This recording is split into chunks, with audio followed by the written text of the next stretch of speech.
진실하신 주 날마다 자비를 베푸시며 일용할 모든 것 내려주시니 오직 진실하신 주 나의 구주.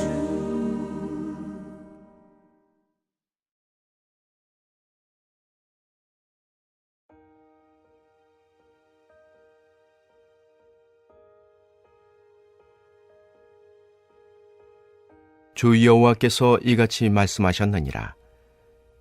안뜰 동쪽을 향한 문은 일하는 엿새 동안에는 닫되 안식일에는 열며 초하루에도 열고 군주는 바깥문 현관을 통하여 들어와서 문벽 곁에 서고 제사장은 그를 위하여 번제와 감사제를 드릴 것이요 군주는 문 통로에서 예배한 후에 밖으로 나가고 그 문은 저녁까지 닫지 말 것이며 이 땅 백성도 안식일과 초하루에 이 문 입구에서 나 여호와 앞에 예배할 것이며 안식일에 군주가 여호와께 드릴 번제는 흠없는 어린 양 6마리와 흠없는 순양 1마리라.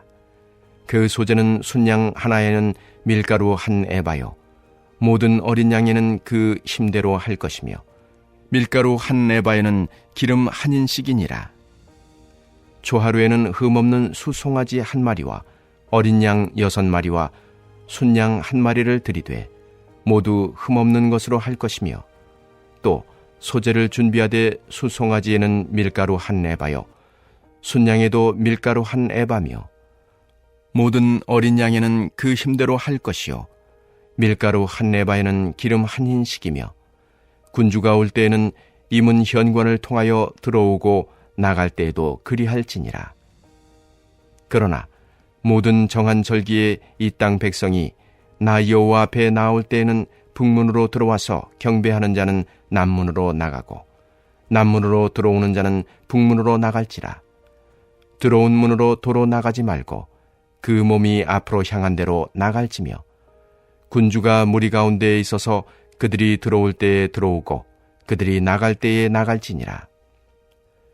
명절과 성회 때의 그 소재는 수송아지 1마리에 밀가루 1에바요 순양 1마리에도 1에바요 모든 어린 양에는 그 힘대로 할 것이며 밀가루 1에바에는 기름 1인씩이며 만일 군주가 자원하여 번제를 준비하거나 혹은 자원하여 감사제를 준비하여 나 여호와께 드릴 때에는 그를 위하여 동쪽을 향한 문을 열고 그가 번제와 감사제를 안식일에 드림같이 드리고 밖으로 나갈지며 나간 후에 문을 닫을지니라. 아침마다 1년 되고 흠없는 어린 양 1마리를 번제를 갖추어 나 여호와께 드리고 또 아침마다 그것과 함께 드릴 소제를 갖추되 곧 밀가루 6분의 1 에바와 기름 3분의 1 흰을 섞을 것이니 이는 영원한 규례로 삼아 항상 나 여호와께 드릴 소제라. 이같이 아침마다 그 어린 양과 밀가루와 기름을 준비하여 항상 드리는 번제물로 삼을지니라. 할렐루야. 한날에 복된 은혜가 여러분과 함께 하시기를 주님의 이름으로 축원합니다. 오늘 본문은 에스겔의 성전 환상 중에서도 제사에 관련된 부분들을 직접적으로 집중적으로 보여주고 있습니다. 그런데 이 제사에 관한 규정들이 이전에 그들이 드리던 것과 상당 부분 다르다는 것을 우리는 알게 되죠. 성전도 마찬가지였습니다. 이미 우리가 살펴보았듯이 에스겔이 환상으로 본 것들은 역사적으로 그 이전에도 그 이후에도 있었던 적이 없던 것이었죠. 그가 본 성전만 하더라도 이전에 있었던 솔로몬 성전과 같지 않았습니다. 그리고 환상 이후에 가장 가까운 시기에 세워진 그 스룹바벨 성전도 에스겔이 본 성전과는 많이 달랐다는 것을 알 수 있죠. 헤롯 성전도 마찬가지입니다. 유대인들의 환심을 사기 위해 막대한 물량을 쏟아부어 솔로몬 성전 버금가게 지었던 그 헤롯의 성전도 에스겔의 환상 속에서 본 그 수치, 구조 이런 면에서 상당 부분 다르다는 것을 우리는 알 수 있습니다. 분명히 성전을 지을 때 유대의 종교 지도자들에게 어떻게 지을지 한 번쯤 자문을 구했을 텐데 그것이 반영된 흔적이 없어요. 조금 이상한 일이지 않습니까? 광야에서 성막을 만들라고 하셨을 때에는 꼭 그 수치대로 그대로 만들라고 많은 구절에서 반복해서 말씀하셨습니다. 그래서 정말 말씀하신 그대로 만들었어요. 이런 하나님이시고 또 이런 전통을 잘 알고 있는 유대인들이라면 에스겔이 환상으로 본 그 수치와 또 구조가 대략적인 것이다 할지라도 어떻게든 충분히 반영해야 함에도 스룹바벨 성전이나 헤롯 성전에는 그런 흔적이 전혀 없다는 것을 우리가 보게 되고 또 우리는 이상하다 하는 생각도 할 수 있게 됩니다. 특별히 오늘 제사의 규례나 절차 역시도 모세가 시내산에서 받았던 내용과도 동일하지 않다는 것을 우리는 알게 됩니다. 안식일이나 초하루 또 매일 드리는 제사에 소요되는 제물의 수량에 있어서도 민수기의 내용과는 다르게 나와 있죠. 예를 들어 안식일에 드리는 제물이 에스겔서에는 어린 양 6과 순양 하나를 드리고 소제 때에는 순양 하나에 밀가루 한 에바에 기름 한 흰씩을 드린다고 되어 있는데 민수기에는 안식일에 어린 양 2마리를 드리는 것으로 또 소제 때에는 어린 양에 대해서만 10분의 2 에바를 드리는 것으로 나와 있습니다. 많이 다르다는 것을 우리가 알게 되는 부분이죠. 이 전통은 사실 바뀔 만한 이유가 없는 전통입니다. 모세가 시내산에서 하나님으로부터 제사에 대한 규례를 받아온 이후에 그들의 마음이야 어쨌든 근 900년 가까이 이 모세가 전해준 그 틀을 크게 벗어나지 않고 늘 드리던 대로 드렸던 것입니다. 그런데 그것과 달랐다는 것이죠. 요즘 시대에도 교회든 어느 조직이든 어떤 제도가 한번 정해지고 오랫동안 시행되어 오던 것을 바꾸는 것, 그건 결코 쉽지 않은 일이라는 것을 여러분들도 잘 아실 것입니다. 쉽지 않은 정도가 아니라 굉장히 어려운 일이죠. 사람들의 몸에 익은 관행 그리고 생각에 박힌 인식들을 바꾸기라는 것은 여간 어렵지가 않습니다. 우리가 아는 전설 같은 이야기 많지요. 교회에서 피아노를 이쪽에서 저쪽으로 옮기는데 2년 걸렸다라고 하는 유명한 일화들이 있지 않습니까?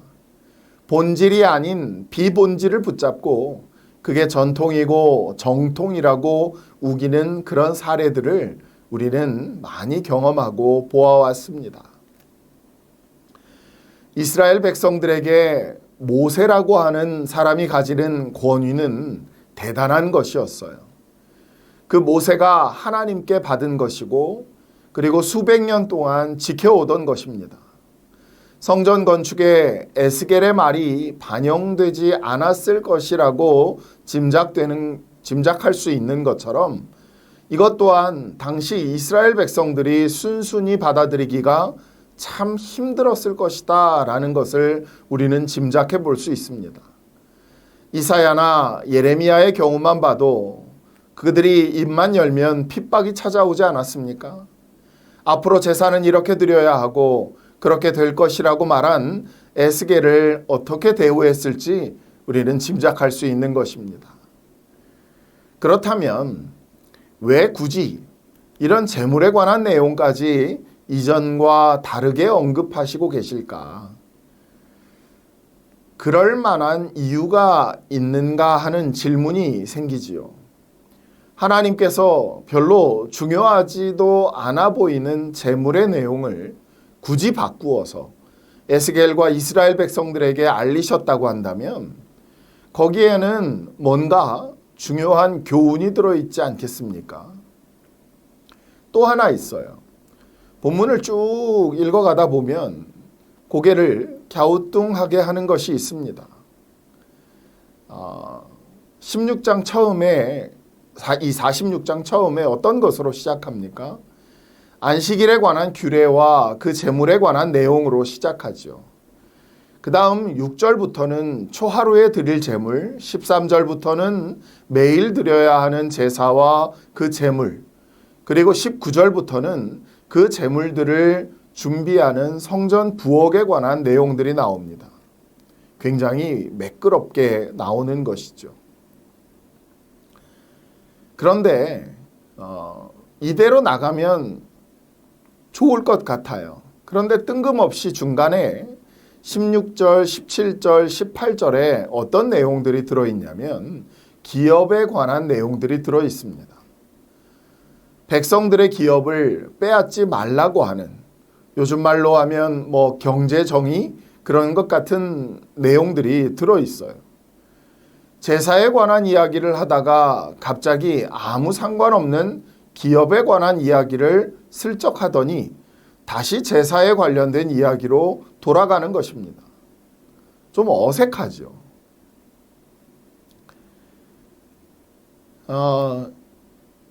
이 처음에 성전의 모양과 그리고 그 치수, 수치에 대해서 말씀드렸어요. 에스겔의 환상 이후에 지어진 이스라엘 성전에 그가 본 성전의 모양에 반영된 흔적이 없습니다. 성전 지을 때 철저하게 말씀 그대로 지었던 이스라엘 사람인데도 불구하고 에스겔을 통해서 알려주신 수치의 모양, 성전의 수치나 모양을 전혀 고려하지 않았어요. 흉내라도 내보려고 할 텐데 그러지 않았습니다. 정확하게 말하면 그대로 지을 수 없는 상황을 하나님이 만드셨다는 거예요. 왜 그럴까요? 우리가 이런 질문들을 가지고 그 하나님의 뜻과 그리고 하나님의 의도가 어디에 있는지 우리는 좀 궁리해 볼 필요가 있는 것입니다. 이것을 통해 우리가 짐작해 볼 수 있는 것이 있어요. 하나님은 어쩌면 성전의 규모나 형식, 제사의 내용이나 제물의 수량 등 제도나 외면적인 것이 아닌 다른 것에 더 초점을 맞추고 계신 것은 아닌가 하는 생각을 해볼 수 있는 것입니다. 모세의 규례대로 드리던 제물은 받을 만은 하지만 에스겔을 통해서 보여준 것이 더 나은 것이고 더 완벽한 것이라서 모세의 것들을 폐기하고 새 것을 제안하신 것 아닙니다. 양 한 마리가 더 있고 없고 기름이 조금 더 많고 적고가 중요한 것이 아니라 중요한 것은 그것을 드리는 사람의 마음과 태도가 훨씬 더 중요하다는 것을 우리에게 말씀하고 싶으셨던 것일 것입니다. 사람들이 모세가 정해준 제사의 전통과 규례에 온 초점이 다 맞추어져 있을 때, 그래서 그 제사의 형식만 갖추어지면 우리는 하나님 앞에 그릇된 것이 없고 회복될 수 있고 의로울 수 있다라고 하는 그런 잘못된 생각으로부터 구원해내기 위한 하나님의 무언의 메시지였다는 것입니다. 여러분, 회복은 어디에서 시작됩니까? 제도나 전통에서 오는 것이 아니라 인간의 심령에서부터 시작되는 것인 줄 믿습니다. 하나님이 새로운 성전의 그 모양을 보여주신 것은 그동안의 것들은 단지 그림자에 불과하고 에스겔을 통해서 우리에게 보여주신 그것이 원형이기 때문에 보여주신 것이다? 그렇지 않습니다. 솔로몬 성전이 무너졌다고 하나님이 무너진 것이 아니고 그들이 그렇게 믿고 떠발들던 그 솔로몬 성전이 재건된다고 해서 그들이 회복되는 것이 아니다라는 것을 보여주시는 것입니다. 하나님의 환상을 통해서 그들의 잘못된 환상을 깨고 계신 것이죠. 이후에 초라한 그 스룹바벨의 성전을 보고 예전에 찬란했던 솔로몬 성전과 비교해서 절망하거나 실망하지 말 것을 요구하고 계시는 것입니다. 하나님이 이사야를 통해서 당신이 어디에 거하신다고 말씀하셨던가요? 성전 안에서가 아니라 통회하고 마음이 겸손한 자에게 거하신다고 이사야 57장에서 우리에게 말씀하고 계십니다. 하나님은 우리의 눈에 보이는 외형적인 성전이나 제사의 규례가 아니라 우리의 심령이 하나님이 거하실 만한 곳인지 들여다보라는 것입니다. 통회하고 겸손한 마음을 가지고 사랑과 공의로 하나님과 세상을 섬기는 그 사람에게 하나님은 관심과 사랑을 가지신다는 것을 여러분 꼭 기억하시기를 바랍니다. 내일의 말씀이지만 우리가 앞서서 한번 읽어보면 18절 말씀에 이렇게 나옵니다. 군주는 백성의 기업을 빼앗아 그 산업에서 쫓아내지 못할지니 군주가 자기 아들에게 기업을 줄 것은 자기 기업으로만 할 것임이라. 백성이 각각 그 산업을 떠나 흩어지지 않게 할 것이니라 라고 말씀하죠. 우리의 예배가 이제 재물에 국한된 예배가 아니라 지역적인 문제에 몰두해서 본질을 놓치고 있는 그런 예배가 아니라 또 예배당 안에서만 드려지는 예배가 아니라 그리스도인다운 삶을 통하여 드려지는 우리가 세상 속에서 살아내는 매 순간순간이 참 예배되기를 하나님은 원하고 계시는 줄 믿습니다. 그리하여 우리의 삶 속에서 성령과 진리로 드려지는 참 예배로 말미암아 이 세상이 사랑과 공의가 서는 하나님 나라가 임하게 된다면 우리의 예배는 하나님께서 기쁘게 받으시는 참 예배, 회복의 예배가 될 줄 믿으시기를 바랍니다. 또 그러한 한날의 삶이 되시기를 주님의 이름으로 축원합니다.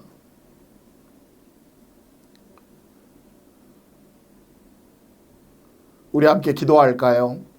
첫 번째로 우리가 말씀을 의지해서 기도하실 때 우리가 하나님 앞에 드리는 그 예배가 하나님이 기뻐하시는 참 예배가 될 수 있도록 비본질적인 것들에 매달리지 않고 오직 하나님께서 원하시는 사랑과 공의가 서 있는 참된 예배를 우리가 드릴 수 있게 인도해 달라고 우리 하나님 앞에 합심으로 기도합시다.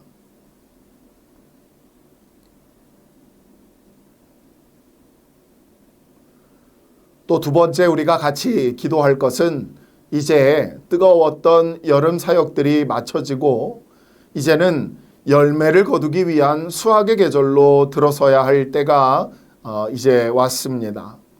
우리의 은혜의 통로로 세워질 수 있도록 이 모든 것이 하나님의 은혜 가운데 이루어질 수 있도록 우리가 이제 후반기를 위하여 열심히 달려갈 수 있도록 하나님의 은혜를 구하며 합심으로 기도합시다.